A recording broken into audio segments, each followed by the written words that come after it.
like 8 digital tutors tutorials. Now it's called Pluralsight.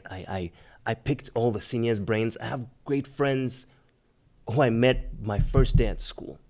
Like till this day, I remember those guys gave me advice, and they told me to like just practice, and I just worked hard. Yeah, that's And good. then somehow along the way, the school had this lady. Her name is Lana Baczynski, Mm-hmm. also works at Blizzard. Amazing, phenomenal lady. She's awesome animator. She studied. She helped revitalize the animation club at the school, which is now Tea Time Animation Club. It's really Okay, big now. cool. And I went there, and it was like this community of animators who would come together every Friday and just start talking shop. So Lana Baczynski, and Brandon, what's Brandon's last name? Jesus. But Brandon and Lana would give me feedback. Mm-hmm. And that stuff would make differences in my work. Then I found out that the school had Pixar classes. So these were like special classes that were taught by the Pixar animators that you had to like apply, and it went to Pixar and I'm like, oh man, Pixar, that's like quality animation. So I used to work my butt off. I applied the Pixar classes 3 times and failed. Mm. And I used to get so mad. Like, maybe I was arrogant, maybe I was naive. I was like, why are people's work better than my, like young kid who thinks they're a hotshot. My work is better than a person's. How come he got in and I didn't? I try again, I didn't. I try again, I didn't. But luckily, I used to get fired up to keep trying. And the first time I got into the first Pixar class. And the first Pixar class took me back to basics. It was all like bouncing balls, walk cycles. But it was fascinating because like being taught by somebody who worked at a studio that I respected, I was all ears.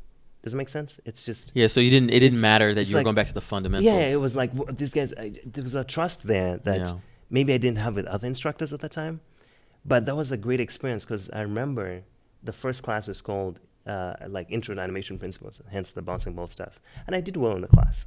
I had Casey Roya and Simon, amazing Pixar animators at the time.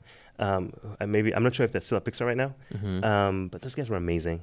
They taught me a lot. That's awesome. And then I went to the second class, which had, forgive me, I don't remember my second class's instructors, but my review in this class, I had a C in this class, and my review said, and this is one of the most important parts of my career, Alvin clearly understands physics, but his work lacks character.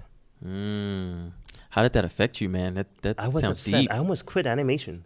I remember like going back to my desk, and here's the thing: as a young student from Uganda who came to the States, I wanted to work hard and prove and like make my parents proud. So I was learning everything. I was learning modeling, rigging, and people would compliment my models, but people wouldn't compliment my animation. I'd always get like, "Oh, your models are awesome, your sculpts are awesome," but my animation never really got compliments on that. So to hear this in this class, I had to take a week off. It happened around spring break when I got this review, so I took a week off just to Wow, that really affected you then. Yeah, I took a week off to be like, what? I literally did not animate a thing. I did not do any, because you could still during spring break you could get work done. I did nothing. I just contemplated this, like, what am my work lacks? Like it hurt, especially hearing it from somebody at Pixar who I trusted, saying my work lacked character. It was devastating. And then there's this young, I used to be a resident assistant at the time. That's how I managed to live in the States. Thank God for the school and everyone who had me as an RA. But I met this young animator called Cody Lyon. Cody was one of my residents. And right now we're super best friends. It's one of my best friends ever. He's an amazing animator too. He's at Pixar right now. Cody was this young animator who when he came, all he cared about was animation. This man never modeled, never rigged. He'd get like free rigs, which for me at the time was blasphemy. Yeah. You mean you didn't make that rig yourself? But I didn't know how specialized the industry was. I was naive. Not that people can't be generalists. It's just that each facet is so sophisticated and complicated that to make it into these big studios we dream of, you have to be able to execute it at their level. Or close, or even better. Because they want to be able to plug you in and have confidence or make themselves better.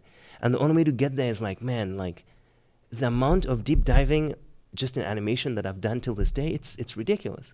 And the amount of riggings my other friends have done, it's deep. It's not that you can't do both, but it's just harder. And you only have so much time. It's a different path and avenue. It depends what you're trying to do. Exactly. So I decide to like, you know what?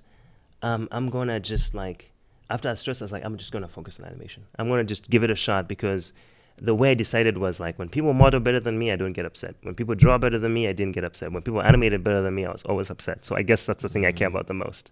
I went by what upset me the most. That was your time to see how bad do you want it. Yeah, but and you made the right choice, it sounds like. I hope. Yeah, I love it. But the key thing is, I think it was Mark Harris from Pixar who gave me that review.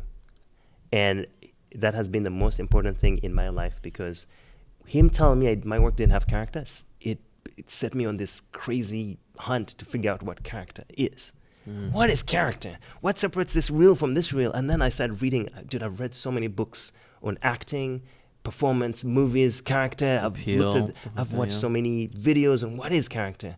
And like, it set me on this path on understanding that there's a difference between moving things really nicely and bringing them to life.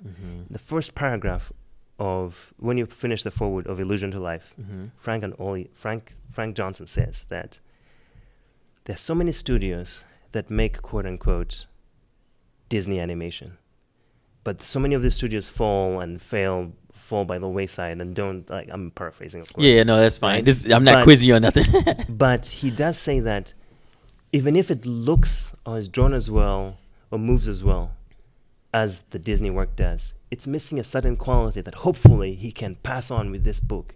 But it's the first paragraph, and he's talking about how, and I've read this book multiple times, it only made sense a lot later, and he's talking about how there's a quality that it's not just you just draw the thing well or move the thing well. There's this other quality that makes the Aladdins, that makes the Pinocchios, that makes these movies that have moved us special.